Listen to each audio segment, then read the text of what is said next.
Change. It's unavoidable, but in this job market, how do you effectively implement it?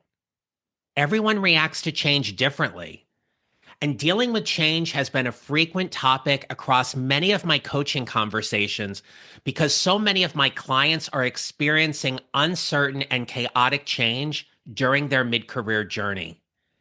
And whether they be a client or a professional connection, here are just some of the emotions they're experiencing: resentment, anger, fear, opportunity, excitement.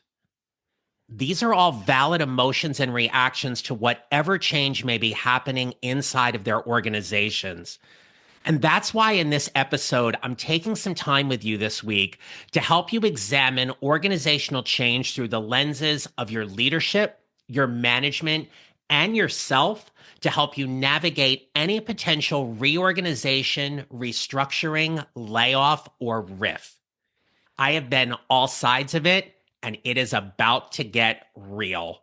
So let's get started.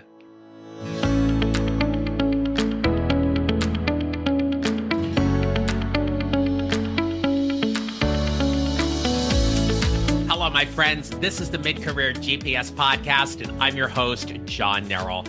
I help mid-career professionals like you find a job they love or love the job they have using my proven 4-step formula. If you didn't get a chance to hear last week's episode, I had an exciting announcement about launching my brand new membership community. It is called the Mid-Career GPS Membership Community, and it is for mid-career professionals like you who are looking for support, information, resources, and tools to help you navigate toward whatever is next for you and your career, as well as your leadership journey.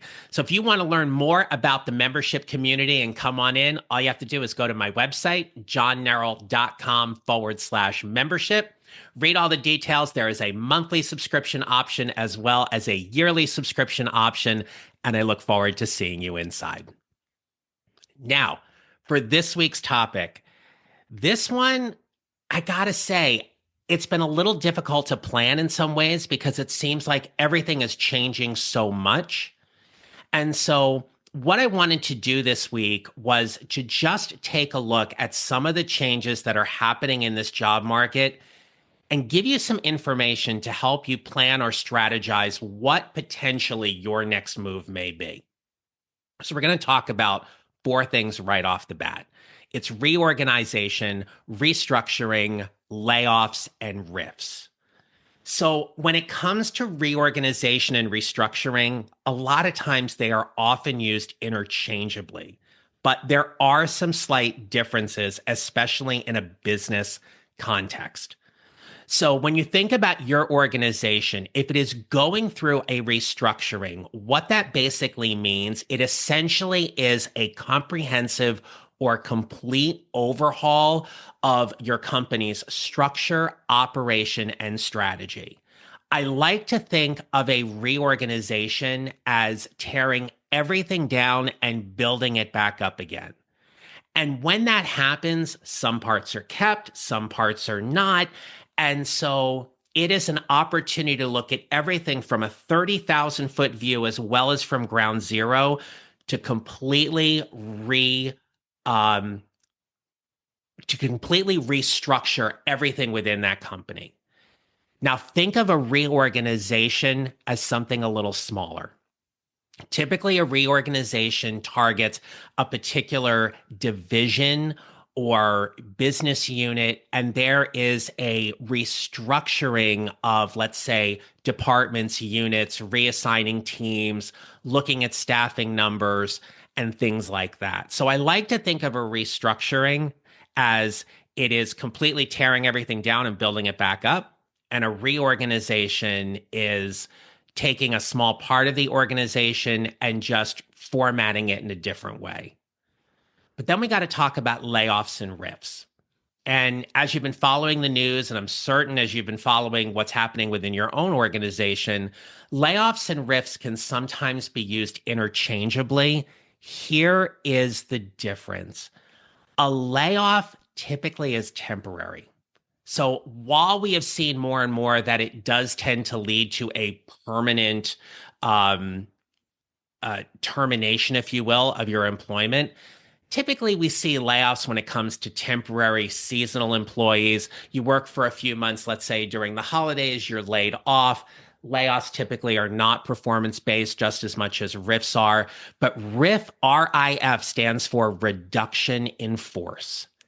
And as you've been following things that, let's say, have been happening within the federal government, you have heard the term RIF used quite a bit. And what that means is that is a permanent elimination of your job and or your department. And that can be pretty traumatic.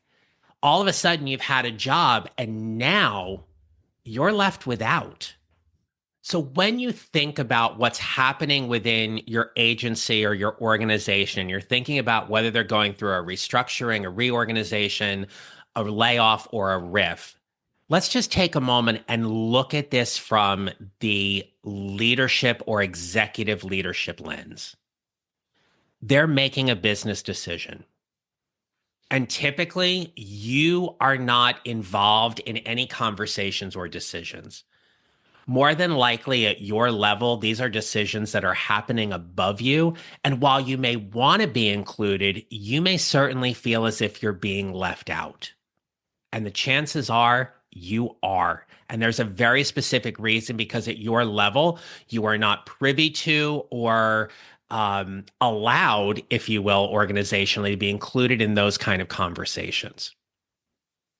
This one's really difficult because so often when we think about our thoughts and feelings about how leadership is communicating, we can say, oh, they're cold, they're heartless, they don't care, they didn't give any consideration. And on some level, I can absolutely understand that. What I want to offer you, though, is that these decisions typically are not made carelessly. And this is not an easy decision for them. Now, there are some people and some people in executive leadership positions where this just becomes very transactional, and it's how they look at the spreadsheet and they look at the bottom line, and you may be the casualty of that, and I get that. But it's their thoughts versus your thoughts. And as much as your thoughts are, you need a job, you need to pay your bills and everything else, if the company makes a decision where they cannot afford to keep you, or they are restructuring to save the company in some way or cut costs in some way, then understandably, the decision has to be made. Now, from your direct management, your immediate supervisor, let's keep in mind they have to deliver some really hard news. And it is not easy for them. It is never easy telling someone they are going to be losing their job.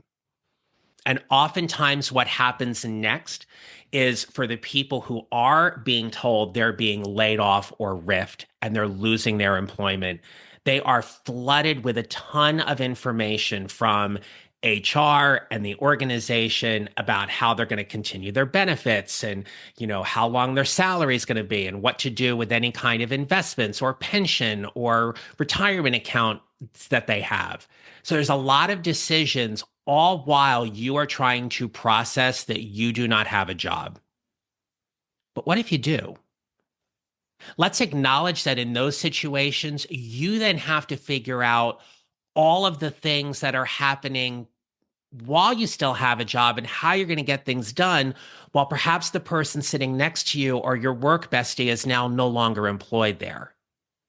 So the ton and flood of emotions that happen in situations like this cannot be overlooked. And so when I think about how we manage that change, it is that delicate balance between how do you hold space for an employee who is staying with the organization, and yet they still have to get all their work done because the workflows don't stop. You can't sit around and complain and be argumentative all day There comes a time when you have to get the work done, but this is an opportunity for you to show up and be really clear about what the ground rules are and have those intentional conversations to own where you are, welcome new opportunities, use your genius, protect and promote your brand. Those are my show up 6 strategies to figure out how you are going to play this situation moving forward. As I shared at the top of this episode, I have been on both sides of it. I have been in those leadership conversations around reorganizing, and I have been on the other side of it where I have been let go from my job, or I've been one of the few that have stayed. And what I want to share with you in this moment is this.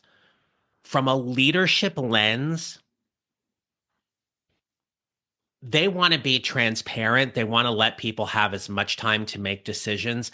But I can tell you from my own personal experiences that I have been in conversations where we have thought we have locked down an org chart only to change it the next day.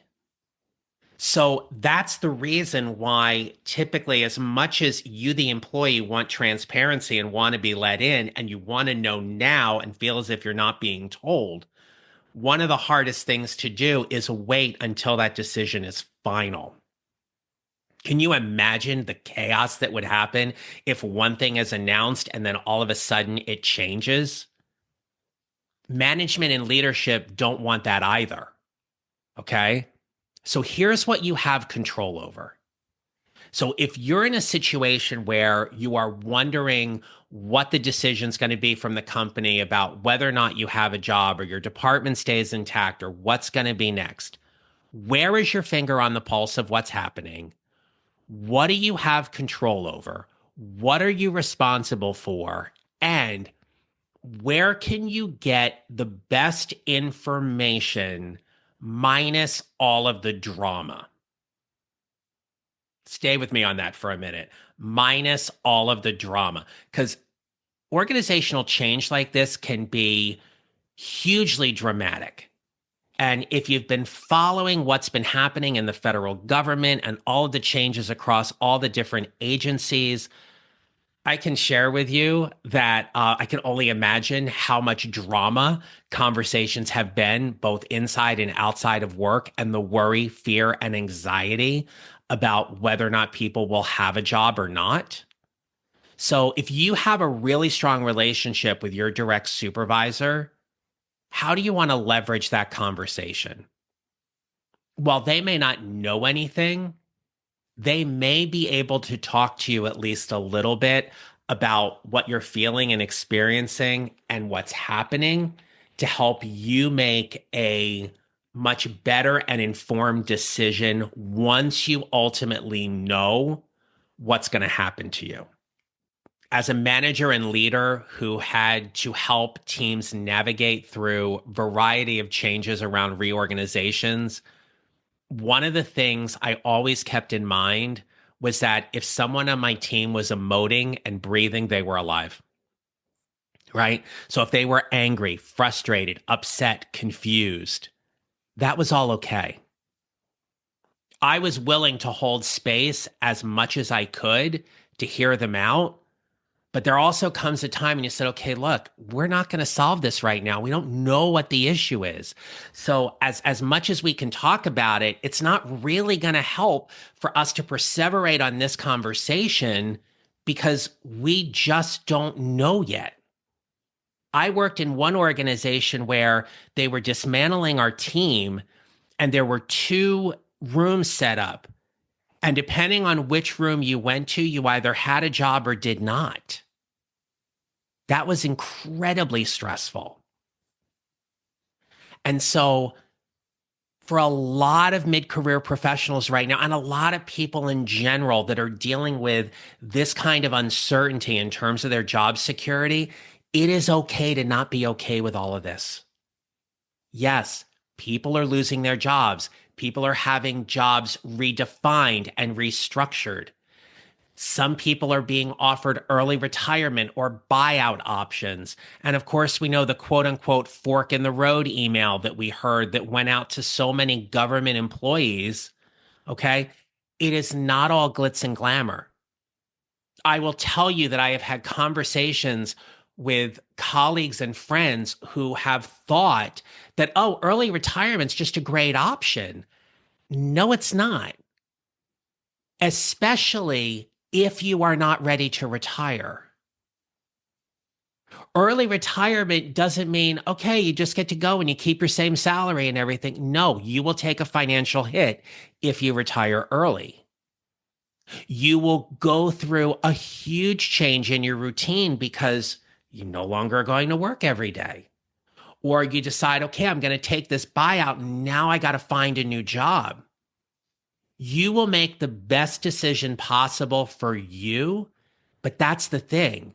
You can only make the decision based on the parameters and circumstances that are given to you.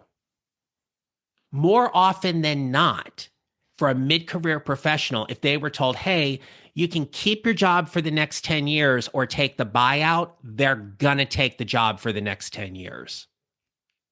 Because more often than not, mid-career professionals, you are not ready to retire. Unless you have a tremendous amount of financial security and you're like, okay, let's go do something else. So let's you and I talk a little bit about the elephant in the room. And I want to talk about DOGE for a few minutes. So I have read a lot. I have watched a lot. I have talked to a lot of people who have been impacted in some way by DOGE. And the thing that I want to start off with and say is this. Does any organization have an opportunity to cut costs and eliminate waste, fraud, and abuse? Absolutely. I think any organization can look at their bottom line and go, we could save money here, we could cut expenses over here, and so on and so forth. But in my opinion, what DOGE has done is completely taken that proverbial chainsaw and massacred and decimated organizations and agencies for whatever reason or agenda they have. As a former educator of 25 years, my heart breaks over the dismantling of the Department of Education. And while this is not an education, career profession centric type podcast, I can't deny the fact that that is my background. And I do believe the department has a very specific and functioning role. Have they always been efficient and effective at doing it? No. But I do believe that you need a national agency to oversee certain things within education so that all of the states have a resource to go to and they're not operating in isolation. So when I see what's happened to the Department of Ed and what I have seen happen in that, like I just sit there and I shake my head and go, this is not the way to do it. Right? Ideally, when somebody comes in and they want to look at an organization, they look at everything that the organization is doing and its effectiveness, and they look at the numbers and they look at the money coming in and they look and see, okay, where can we make a cut?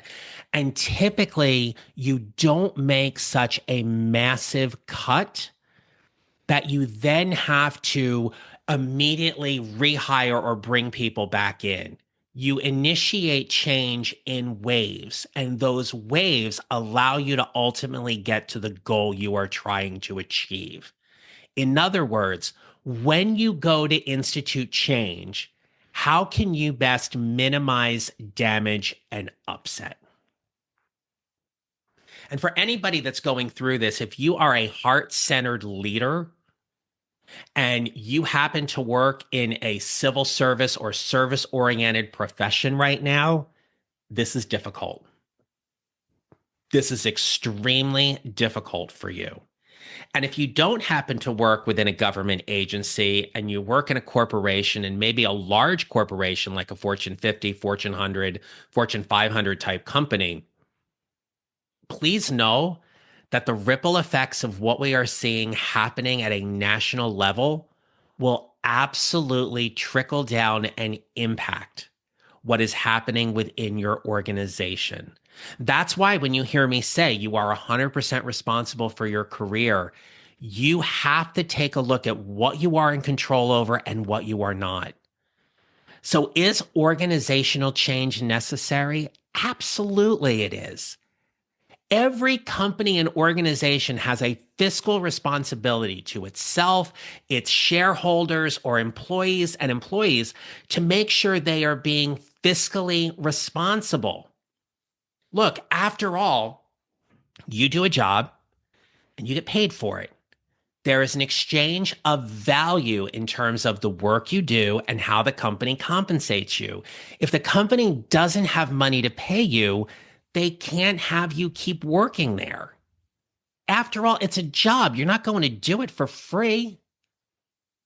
So, are we in the midst of having every organization look at their costs, lean out and save money and put everything they're doing under a magnifying glass?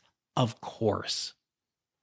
But I truly believe that we have to be careful here to not cut things so deeply, to not cut staff and not cut programs so deeply that the organizations and their employees are not able to do their job effectively. But again, what do you have control over?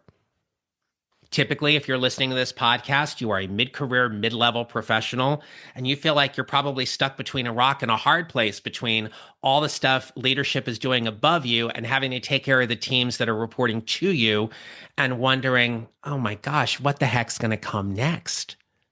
Okay. So, as much as this is extremely stressful and disheartening on so many levels, I do want to take a moment to just share something of a little positive nature with you. Once we get through this wave, I believe that the larger conversation in the next wave is going to be about the frustration that a company and its employees are feeling and the lack of services because they can't get things done. They can't get things done the way they used to.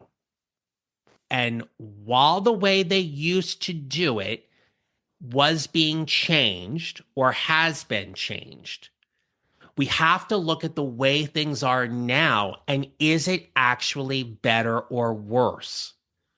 So I do believe the pendulum is going to swing.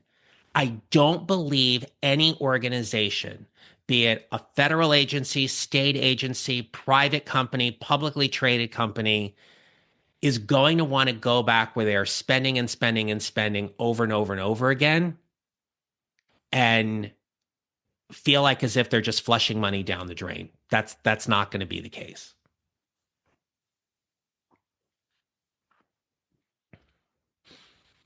But if you are currently working in an organization that is going through some type of organizational upheaval or change, your first responsibility is to yourself.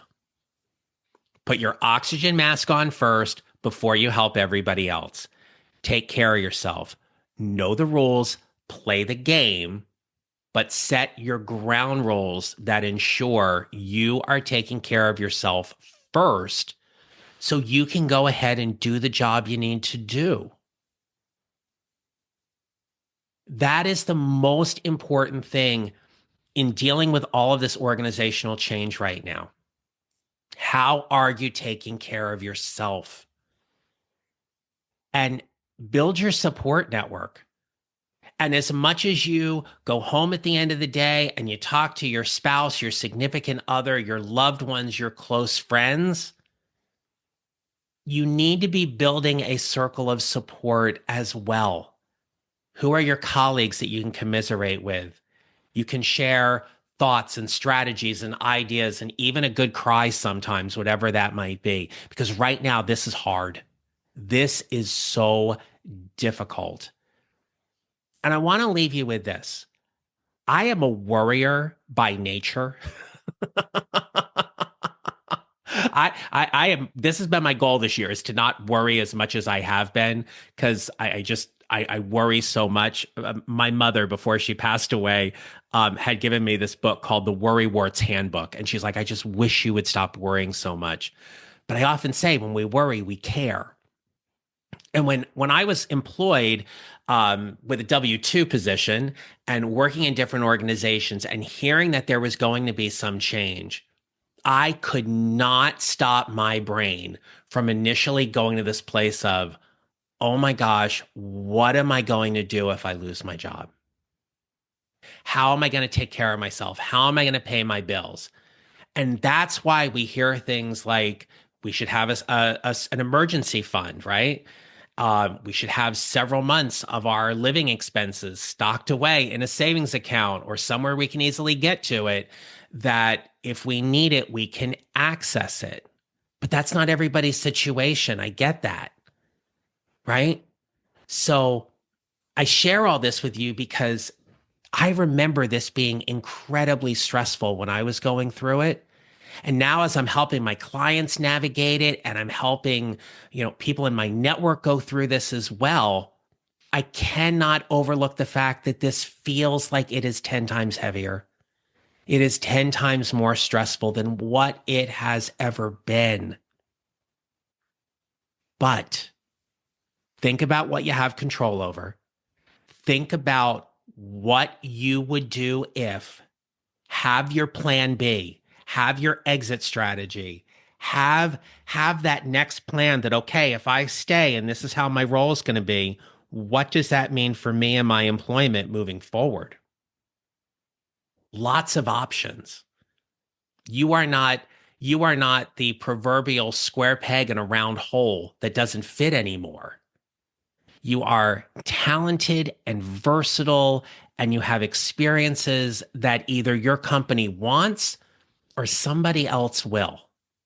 But navigating this job market, as we've said throughout this entire year, and my guests have confirmed this, it is trickier and more complex than ever, but it is still able to be navigated.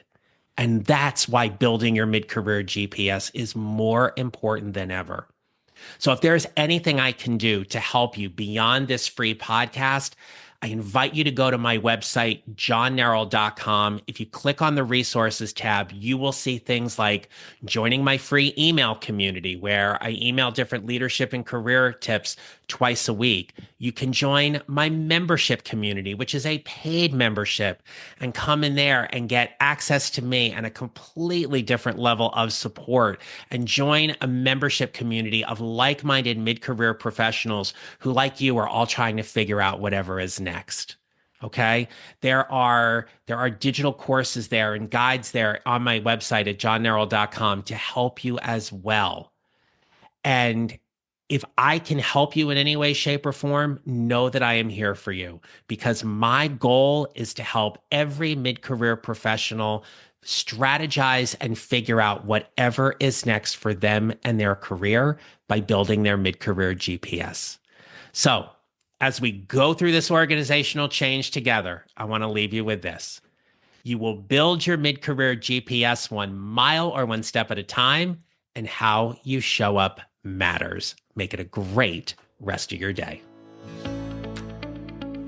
Thank you for listening to the Mid-Career GPS podcast. Make sure to follow on your favorite listening platform. And if you have a moment, I'd love to hear your comments on Apple Podcasts. Visit johnneral.com for more information about how I can help you build your mid-career GPS, or how I can help you and your organization with your next workshop or public speaking event. Don't forget to connect with me on LinkedIn and follow me on social at John Neral Coaching. I look forward to being back with you next week. Until then, take care, and remember, how we show up matters.